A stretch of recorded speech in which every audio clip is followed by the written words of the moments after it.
Hi! అందరూ ఎలా ఉన్నారు? నేను చేయబోయే రెసిపీ వచ్చేసి ఎగ్ ఫ్రైడ్ రైస్. ఎప్పుడూ ఒకేలా కాకుండా కొంచెం డిఫరెంట్‌గా ట్రై చేశాను. మీరు కూడా తప్పకుండా ట్రై చేయండి నా వీడియో చూసి. పెద్దవాళ్ళకైనా, పిల్లలకైనా చాలా బాగా నచ్చుతుంది. అచ్చం చికెన్ ఫ్రైడ్ రైస్‌లానే ఉంటుంది. నా ఛానల్ గనుక ఫస్ట్ టైం చూసినట్టయితే లైక్ చేయండి నా వీడియోని. అలాగే నా ఛానల్‌ని సబ్స్క్రైబ్ చేసుకోండి.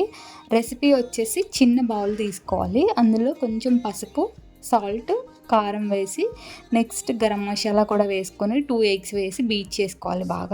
బాగా బీట్ చేసుకొని పక్కన పెట్టుకోవాలి. పెట్టుకున్న తర్వాత ఇంకొక బౌల్ తీసుకొని అందులో కొంచెం వాటర్ వేసుకొని ప్లేట్ పెట్టుకోవాలి. కింద ప్లేట్ పెట్టుకొని మనం ఏదైతే బౌల్లో బీట్ చేసి పెట్టుకున్నామో అది అక్కడ పెట్టుకొని తర్వాత దానిపైన ప్లేట్ పెట్టి దానిపైన లిడ్ పెట్టుకొని మనం బాయిలింగ్ చేసుకోవాలి. దాన్ని బాయిలింగ్ చేసుకున్న తర్వాత అది ఉడికిందా లేదా అని టెస్ట్ చేయడానికి నైఫ్ పెట్టి చెక్ చేసుకోవాలి. ఉడికిన తర్వాత తీసుకొని క్యూబ్స్ కింద కట్ చేసుకొని పక్కన పెట్టుకోవాలి. తర్వాత కడాయి పెట్టుకొని అందులో మనం తగినంత ఆయిల్ వేసుకొని మనం ముందుగా కట్ చేసి పెట్టుకున్న పీసెస్ని వేసి బాగా ఫ్రై చేసుకోవాలి.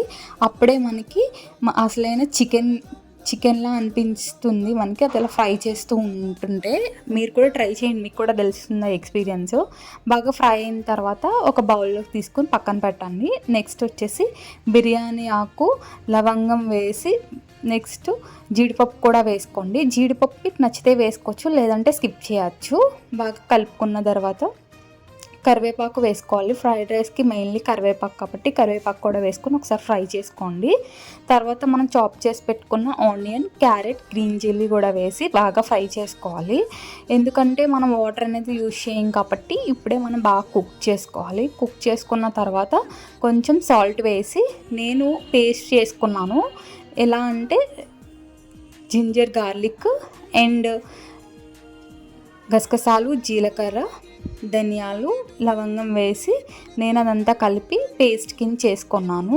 లైక్ లిక్విడ్లో చేసుకున్నాను. మీకు అలా అవసరం లేదంటే అల్లం వెల్లుల్లి పేస్ట్ యూజ్ చేసుకొని బాగా ఫ్రై చేసుకున్న తర్వాత మీరు పౌడర్ అనేది యూజ్ చేసుకోవచ్చు. నేనైతే మసాలా లిక్విడ్లో వేసుకున్నాను. గ్రేవీ టెక్స్చర్ ఎక్కువగా వస్తుంది, బాగుంటుందని చెప్పేసి.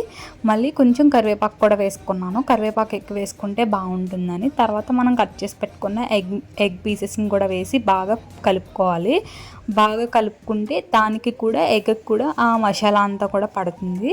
నెక్స్ట్ వచ్చేసి రైస్ వేసుకుంటే అంతే అవుతుంది. ఆల్మోస్ట్ 90% మన ఫ్రైడ్ రైస్ అనేది అయిపోతుంది. రైస్ వేసిన తర్వాత సిమ్లో పెట్టుకొని మంచిగా మనం కలుపుతూ ఉండాలి. కలుపుకుంటూ ఉన్నప్పుడు మనం ఏదైతే మసాలా యూజ్ చేసామో అది మన రైస్కి పడుతుంది. రైస్కి పడితే టేస్ట్ అనేది బాగుంటుంది.